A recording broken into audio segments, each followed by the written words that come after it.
Rosa Parks and the Bus to Freedom, Chapter 8. The city buses in Montgomery contained 36 seats. By law, the first 10 seats were reserved for white passengers. Even if there were no white people on the bus, a black person couldn't sit on one of those seats. The last 10 seats were reserved for black passengers. That left 16 seats in the middle of the bus.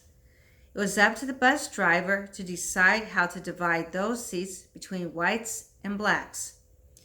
The drivers were all white men. They carried guns. When it came to enforcing segregation on a bus, the driver's word was law.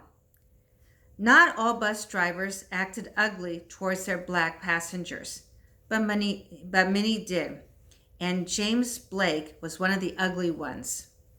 Blake was driving the bus that Rosa boarded on her way to the registration office. The back of the bus was full.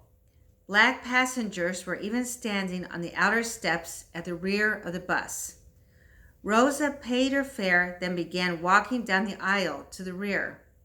But James Blake said, "Get off the bus and go in through the back door." He wouldn't even allow a black person to walk through the white seating area. Rosa saw how crowded the back entrance was.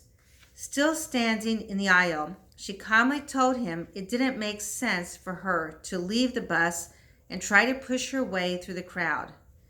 Blake said, "Then you'll have to get off my bus."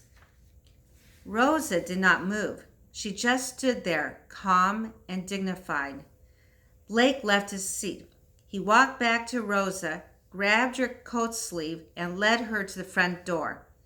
There was an empty seat by the door. Rosa dropped her purse. Instead of just leaning over to get it, she sat on the white seat to pick it up. "Get off my bus," Blake said. He was growing angrier. "I will get off," Rosa replied. Blake was a tall, strong man. By now, he was leaning over her in a threatening way. His fists were clenched.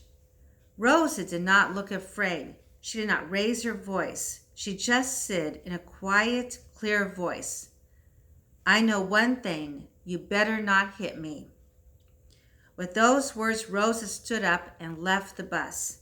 She did not go to the rear entrance. She walked away to wait for another bus. As she did so, she told herself to watch out for James Blake in the future. She did not want to ever ride on his bus again. Of course, she would end up on his bus again on December 1st, 1955. But this time, unlike their first meeting in 1943, she would not yield to his demands. When James Blake told her to move to the back of the bus, she simply refused, despite his threat to call the police. Thank you.